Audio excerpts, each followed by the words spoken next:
오늘 귀한 찬양을 여러분과 함께 들었습니다. 십자가의 전달자. 십자가 앞에서 난 부끄럽지 않네. 또 십자가가 나는 부끄럽지 않네. 십자가가 나를 볼 때 내가 부끄럽지 않은 존재가 되는 것도 중요하지만 내가 십자가를 볼 때 십자가가 나에게 부끄럽지 않은 것도 얼마나 중요한가요? 1899년부터 1903년까지 중국 북부 지방에서 있었던 의화단 운동. 여러분들 우리가 세계 역사를 잘 모르기 때문에 잘 모르는 사건입니다. 중국의 청나라가 이제 외국에 문호를 개방을 해서 많은 외국인들이 들어왔습니다. 그들이 들어올 때 문물도 가지고 들어오고 또 회사도 가지고 들어오고 그때 많은 외국인 선교사님들 들어왔습니다. 장사하는 사람들 또 선교사님들 학교 병원 외부 문물이 많이 들어오게 되자 그 위협을 느낀 그 사람들이 있었는데요. 그 사람들이 이렇게 외국 문물이 중국에 들어오게 되면 결국은 우리가 그들의 속국이 되거나 그들에게 빼앗기거나 그들이 우리를 지배하게 되지 않을까. 그래서 이런 불안감을 느낀 그런 사람들이 농민 봉기를 공식적으로 하게 됩니다. 1899년부터 시작된 이 운동이 몇 년간 지속이 되면서 외국인을 몰아내야 된다. 그래서 이거를 가리켜 박서 레벨리온 이렇게 부릅니다. 박서라는 말은 권투선수라는 말이죠. 아마 이 농민 봉기단에 있었던 많은 사람들이 그 운동을 했던 사람인 것 같아요. 체조 같은 거. 그러니까 이렇게 우리가 운동, 복싱하면 이렇게 사각 링에 올라가서 하지 않나요? 이런 데 올라가서 운동했던 사람들이 이제 이 농민 봉기 운동의 주동자들이었는데 이 사람들이 폭력을 행사하면서 외국인들을 몰아내야 된다. 나중에는 이제 중국 그 청나라 정부도 이 사람들을 지원하게 되기도 합니다. 이때 있었던 사건 가운데 하나가 기독교인들에 대한 박해였습니다. 서양 종교가 들어와서 몇천 년이 넘는 그 중국의 종교와 또 인민들을 무시하는, 그래서 우리 선교사들을 내보내고 교회를 파괴해야 된다. 제임스 스튜어트 목사님이 쓴 글 가운데 보면은 이 의화단 사건 때 있었던 하나의 그 이야기를 합니다. 중국 북부의 어느 지역에 선교사님이 세운 선교센터가 있었습니다. 거기 학교도 있었고요. 근데 어느 날 이 의화단 농민 봉기하는 사람들이 총을 들고 수십 명이 와가지고 이 교회당과 이 선교센터에 있는 사람들을 교회 한 곳으로 불러 모았어. 그러고 난 다음에 이 강대상에 있는 십자가를 띄고 교회 들어오는 정문 앞에다가 깔아놓고 난 다음에 모든 문은 다 걸어 잠그고 이 십자가를 밟고 지나가는 사람은 살고 그렇지 않은 사람은 죽인다. 이때 이 1900년대에 일어났던 일입니다. 너무너무 무서움을 느낀 그 어린 학생들이 이 십자가를 밟고 지나가는 거예요. 7명의 학생들이 총포리를 겨누고 있는 이 의화단 이 사람들의 이 위협에 못 이겨가지고서는 십자가를 밟고 지나갑니다. 근데 이 8번째 된 어린 소녀가 십자가 앞으로 가서 무릎을 꿇고 기도하면서 나는 십자가가 부끄럽지 않습니다. 예수님이 나를 위해 십자가 달려 돌아간 십자가를 사랑합니다. 그리고 일어나서 십자가 주위를 몇 바퀴 돌고 끝나자마자 이 사람들의 총에 맞아 죽습니다. 이 어린 학생이 그렇게 십자가를 부끄럽게 여기지 않는다고, 십자가를 사랑한다고 하고 총에 맞아 죽는 걸 보고 뒤에 있었던 사람들이 용기를 얻어 모두 다 십자가를 부인하지 않고 십자가 주위를 돌고 결국은 90여 명 가까이가 그날 총에 맞아 죽었어요. 이 사건이 그때 당시 중국에 있었던 그 많은 기독교인들에게 엄청난 영향을 미쳤죠. 총뿌리 앞에서도 복음을, 십자가를, 예수님을 부끄러워하지 않고 그런 고난을 당하고 순교를 하는 아름다운 기독교 정신. 제임스 스튜어트 목사님이 이 부분을 이야기하면서 이런 얘기를 했습니다. 우리가 살면서 십자가가 부끄러워질 때가 있다는 거죠. 그것은 십자가가 능력이 없어서가 아니라 거짓말이나 사기꾼이나 아니면 정신병자가 아니라 나 자신이 십자가가 원하는 삶을 살지 못할 때 우리가 십자가를 부끄럽게 여기게 된다. 이런 얘기도 하셨어요. 제가 신학대학 다닐 때 저희 아버님이 이제 저한테 이런 얘기를 여러 차례 하셨습니다. 제가 아버님을 전도하니까 어느 날 아버님이 저한테 이런 얘기를 하셨어요. 저희 아버님은 황해도 연백이 고향이신데 그 연백 지역에서 실제로 있었던 이야기라고 하시면서 절거로 이런 얘기를 하셨습니다.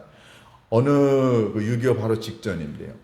공산당원들이 이 마을에 쳐들어와가지고 교회에 교인들을 다 불러 모았는데 그때 당시에 교인들이 많지 않으니까 뭐 노인분들, 어린애들 한 10대 명이 모였다고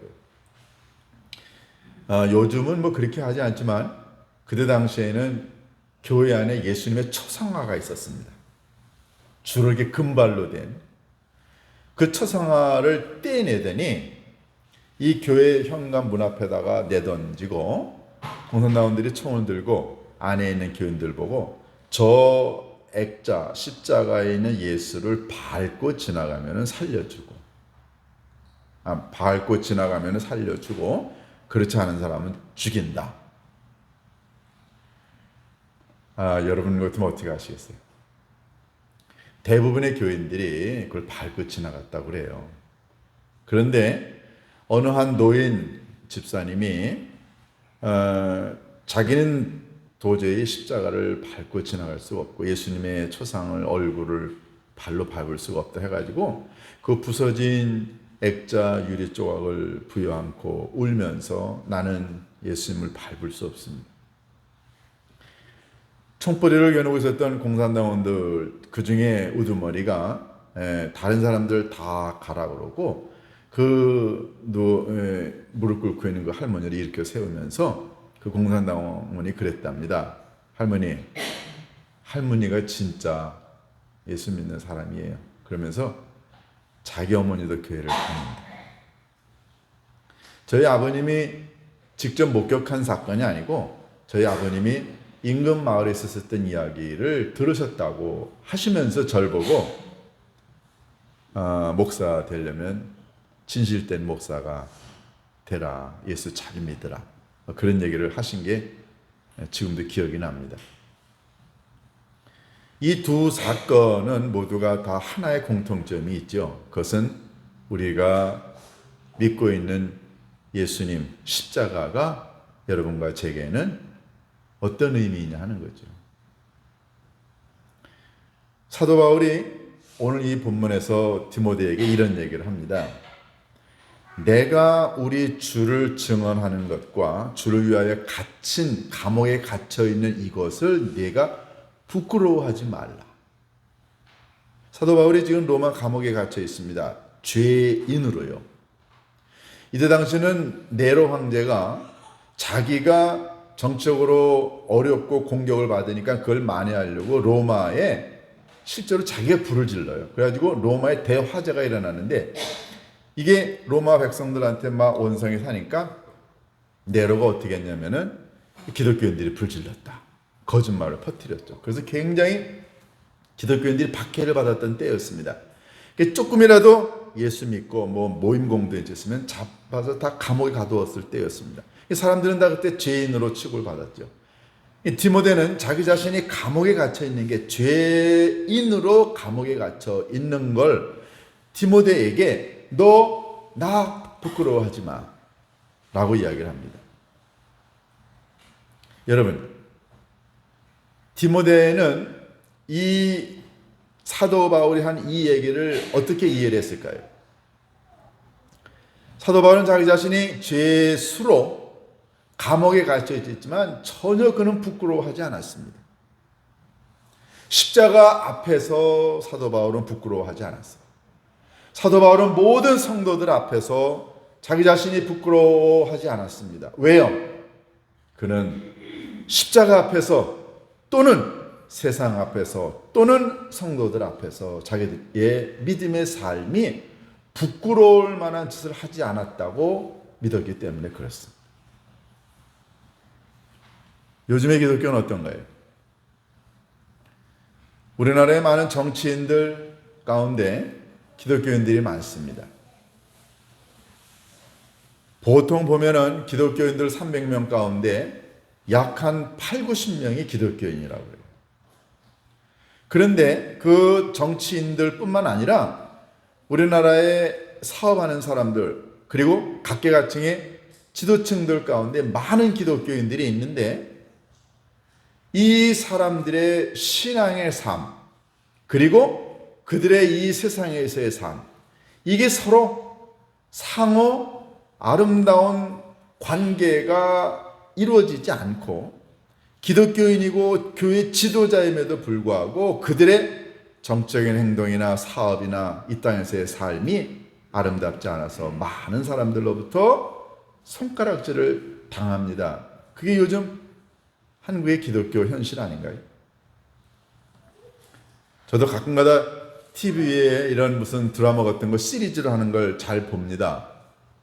얼마 전에 새로 시작한 드라마 가운데 여러분도 보시는 분이 계실 거예요. 지옥에서 온 판사라는 거 보셨죠? 그 전에 무슨 파트너인가요? 굿 파트너? 그 변호사 이야기 그거를 잘 봤습니다. 우리 애들도 그런 일을 하니까는 이렇게 관심이 있어서 봤어요. 근데 그 후에 지옥에서 온 판사라고 하는 걸 한다고 그래가지고 제목이 너무 충격적이었어요. 그래서 도대체 이 드라마는 뭐야? 그리고 제가 몇 번 봤는데요. 어제 저녁에 제가 그걸 보고서는 사실은 밤에 잠을 잘 못 잤어요. 어제 저녁에 한 곡 혹시 보신 분이 계신가 모르겠어요. 밤늦게 했습니다. 제가 토요일 밤에는 거의 TV를 보지 않는데 어제는 너무 그걸 호기심이 있어서 제가 봤는데요. 내용은 이런 겁니다. 어느 한 거대한 그 그룹의 사장이 그 회사의 그 산하 여러 회사 가운데 하나의 어느 한 조합의 사람이 회사 앞에서 데모를 합니다.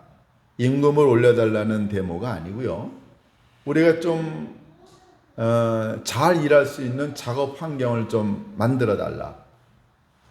그런데 이 그룹의 이 회장의 아들이 회사 사장이 이 사람이 그렇게 데모하러 온 그 사람을 폭력을 행사하고 돈으로 회유하고 그리고 나중에는 죽이고 난 다음에 목매달아 자살한 걸로 위장을 합니다. 이게 나중에 이제 잡혔죠.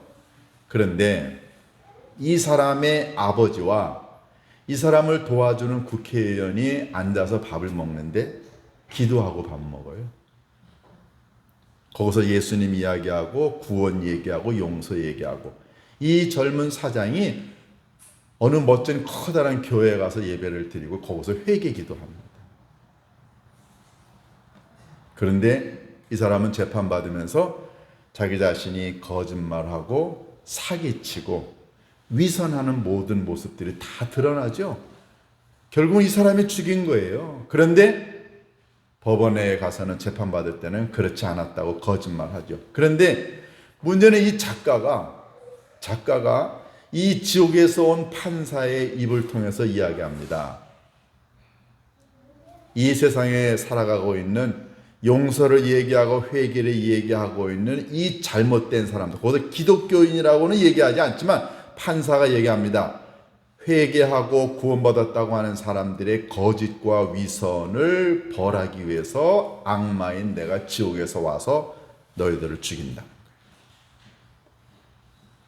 작가가 계속해서 교회에서 회개 기도하고 그리고 구원을 얘기하는 이런 사람이 얼마나 위선인가, 얼마나 기독교가 위선인가, 그 멋진 교회 안에서 이 사람이 회개하는 장면을 계속해서 보여주면서 어제 드라마가 이어지는데요. 제가 그걸 보면서 목사인 게 너무너무 부끄러웠습니다. 한 사람이 기독교인인 게 너무너무 부끄러웠어요. 그 드라마를 보는 국민들은, 시청자들은 무슨 생각을 할까요? 아, 기독교인들 저거 다 사기꾼이야. 저 재벌 다 사기꾼이야. 뭐 교회 가서 기도하면 하나님이 용서해 주신다고, 구원해 준다고, 회개하면 다 되는 거야? 그런데 실제로는 돌아서서는 거짓말로 사기치고 회유하고. 작가의 의도는 뭘까요? 한국에 있는 기독교인들이 너무 위선적이고 가식이고 거짓말 한다는 거겠죠. 그걸 보여주는 거예요. 이런 사회에서 여러분과 제가 신앙생활을 합니다. 제가 왜 이 말씀을 드리냐면, 적어도 한 사람이 그리스도인으로서 이 땅에서 살아가는 동안에 세상에 있는 사람들로부터 내가 손가락질을 당하고, 저거 순전히 엉터리야, 저거 순전히 사기꾼이야, 저거 말로만 교회 다닌다고 하고, 말로만 성경 읽는다고 하고, 말로만 하나님의 사람이라고 얘기하지, 저 사람 우리보다 더 더럽고 추악한 아주 질이 나쁜 사람이야 라고 여러분과 제가 만약에 손가락질을 당한다면 하나님이 우리를 보시고 얼마나 우리를 부끄러워 하실까요? 이게 현실 아닌가요?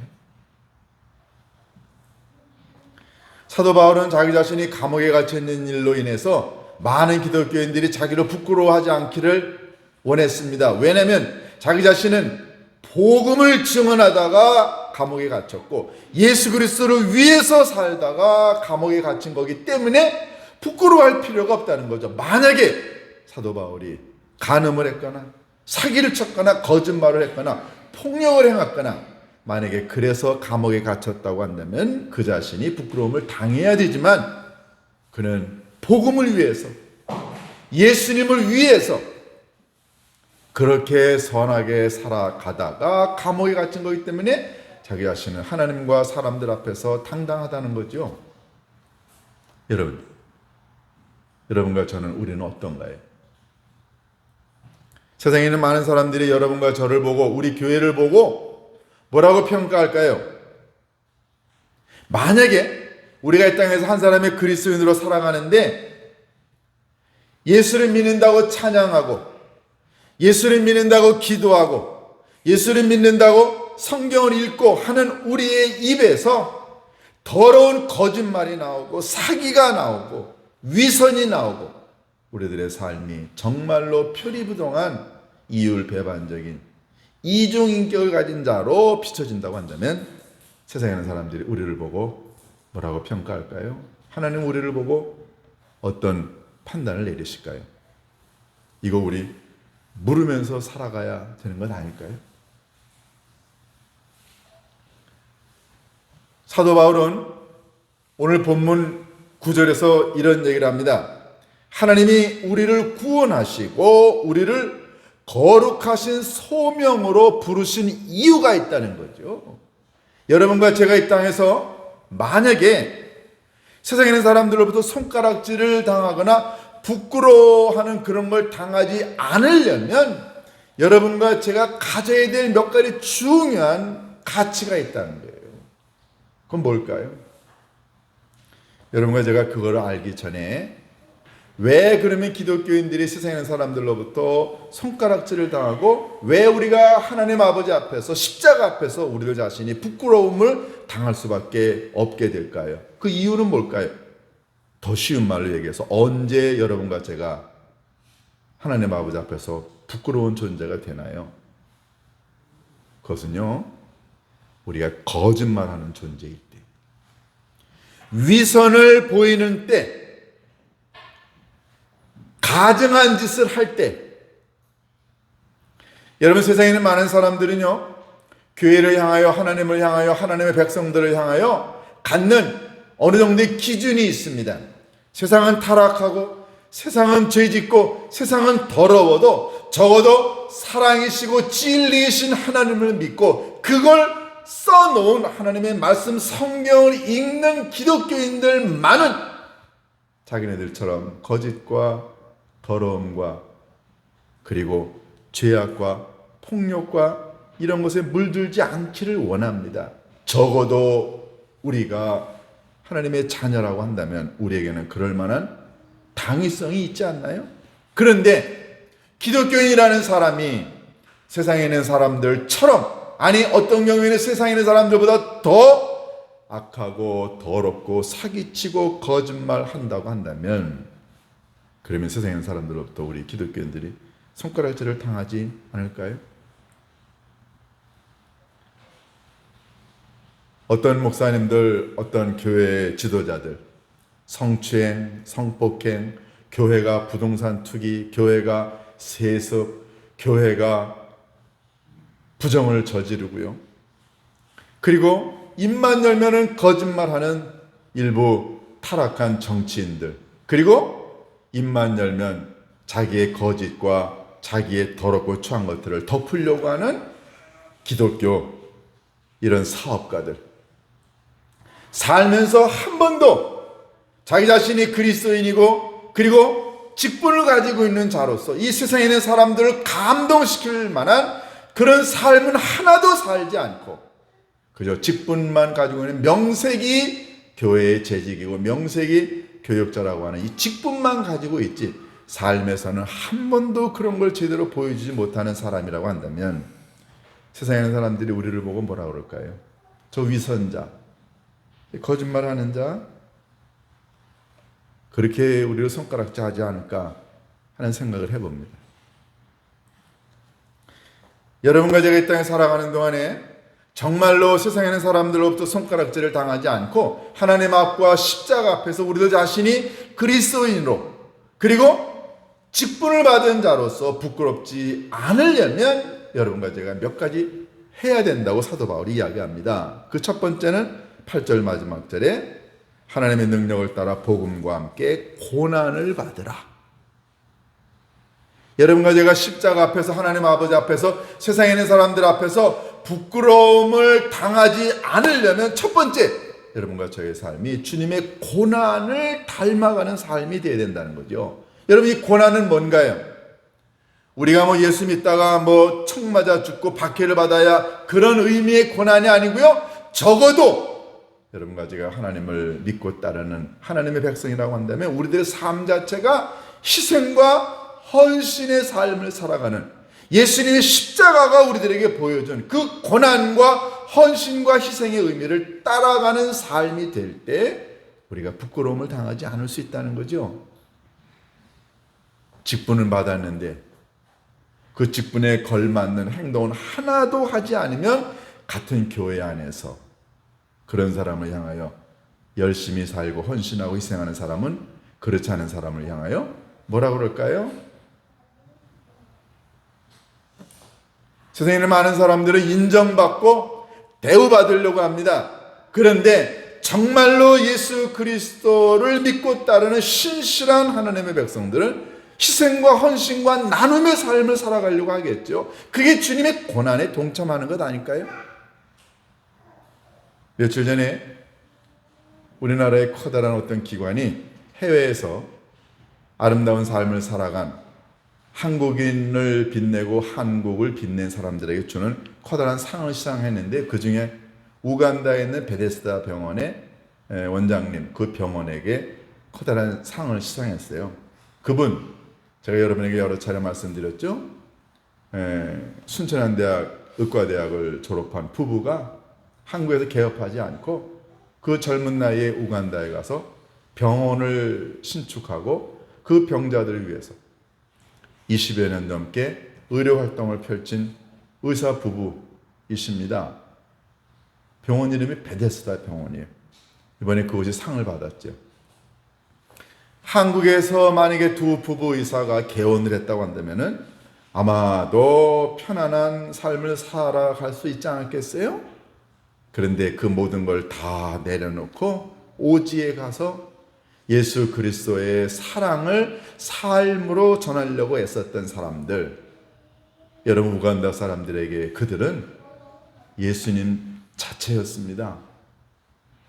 제가 몇 해 전에 그 병원에 가서 그 선교사님, 그 원장님 만나서 이런저런 얘기하면서 얼마나 제가 부끄러웠는지 몰라요.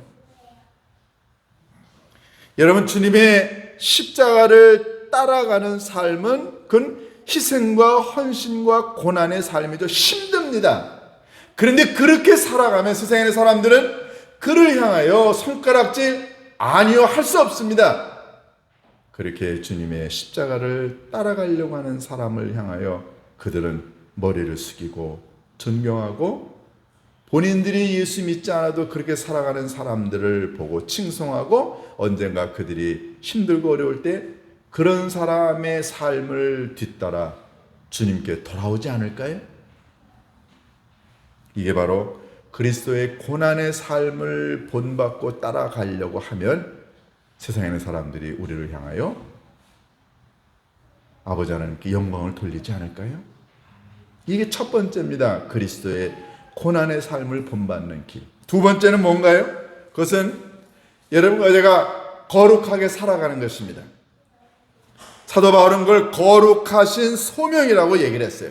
여러분과 제가 이 세상에서 부름받은 이유는 아버지 하나님께서 여러분과 제가 세상에 있는 사람들과 조금은 다른 삶을 살아가라는 거예요. 거룩이라고 하는 말은 뭔가가 구별된 사람이라는 뜻입니다. 세상에 있는 사람들은 돈 때문에, 권력 때문에, 재미 때문에, 그래서 세상과 짝하고 범죄에 연루가 되고 폭력을 행사하고 거짓말하고 사기를 치지만, 적어도 하나님의 백성이라고 한다면 세상과 좀 구별된 삶을 살아가야 되지 않느냐 하는 거죠. 만약에 우리가 직분을 받은 자로서 세상에 있는 사람들과 전혀 다르게 사랑과 선을 베풀고 위로를 베풀고 평화를 베풀고 화목을 이루면서 살아가는, 그래서 세상에 있는 사람들과는 좀 구별된 삶을 살아가면, 그때 세상에 있는 사람들은 우리를 향하여 박수를 치고 우리가 진정 예수 그리스도의 제자됨을 인정하지 않을까요?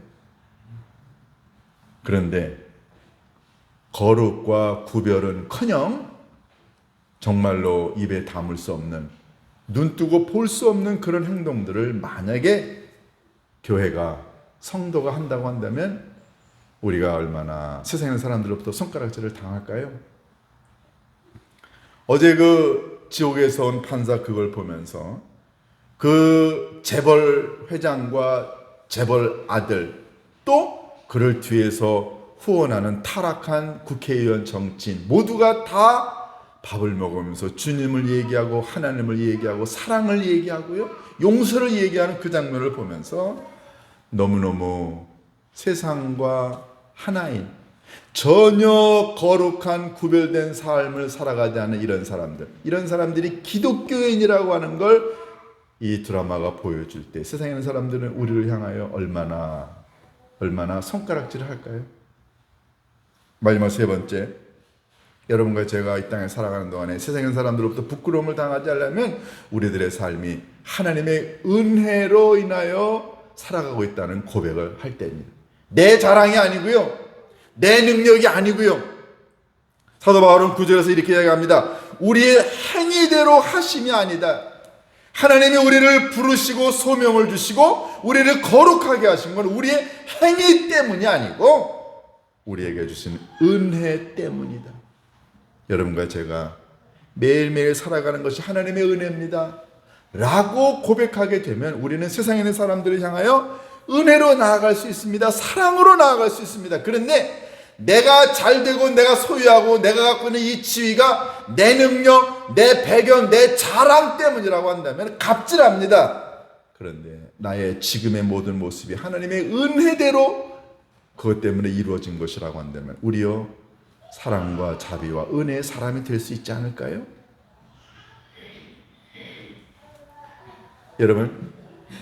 여러분과 제가 신앙생활 잘해서 그래서 세상에 있는 사람들로부터 인정을 받는 것은 시간이 오래 걸립니다. 그런데 타락해서 손가락질 받는 건 한순간입니다. 한국교회가 140년 동안에 얼마나 아름다운 역할을 많이 했나요? 한국교회 발전에 이 나라 발전에 얼마나 커다란 공헌을 했나요? 그런데 언제부터인가 한국 교회가 세상에 있는 사람들로부터 손가락질을 당하는 모습, 한국 성도가 그렇게 손가락질을 당하는 이거요. 이거 1, 20년만 더 가면 한국 교회 지금의 반토막이 될 것이고요. 결국 한국 사회도 점점 어려워지지 않을까요? 사랑하는 여러분, 여러분과 제가 하나님 아버지 앞에서, 십자가 앞에서 부끄럽지 않은 삶을 살아가기를 원합니다. 누가 봐도 이 사람은 우리하고 달라. 누가 봐도 한국 교회는 한국 사회의 보석이야. 누가 봐도 한국 기독교인들은 정말로 신실하고 의로운 사람들이다 라고 인정해 줄 수 있는 그런 성도, 그런 교회, 아버지 하나님이 원하시지 않을까요? 저와 여러분이 세상과 하나님 아버지 앞에서 부끄러움 당하지 않는 그런 아름다운 하나님의 사람으로 살아갈 수 있게 되기를 주님의 이름으로 축원합니다. 기도하십니다. 고마우신 아버지 하나님, 너희는 소금이 되고 너희는 빛이 되라 말씀하셨지만 저희들이 타락한 세상 가운데 살면서 저희들도 모르게 점점 저희들이 물들어 세상에 있는 사람들로부터 손가락질을 당하고 그리고 멸시와 천대 기독교가 되어가고 있는 이 아픈 현실을 보면서 아버지 하나님 앞에 머리 숙여 회개합니다. 하나님, 저희들을 긍휼히 여겨주시고 불쌍히 여겨주시고 저희들을 용서하여 주옵소서. 아버지 하나님, 한 사람의 그리스도인으로서 이 땅에서 살아가는 동안에 세상이 어느 누구로부터 절대로 손가락질을 당하지 않게 하옵시고 주님 앞에서, 십자가 앞에서, 말씀 앞에서 부끄러움 존재가 되지 않게 인도하여 주옵소서. 하나님, 정말로 주님의 고난에 동참하기 위하여 헌신과 희생의 삶을 살아갈 때 세상에 있는 많은 사람들은 우리를 향하여 박수를 치고 우리를 통해 아버지 하나님께서 영광을 받게 될 줄로 믿습니다. 아버지 하나님, 이런 마음을 갖고 살아가 정말 세상에 있는 사람들을 감동시킬 수 있는 우리 모두가 되게 축복하여 주옵소서. 예수님의 이름으로 기도하옵나이다. 아멘.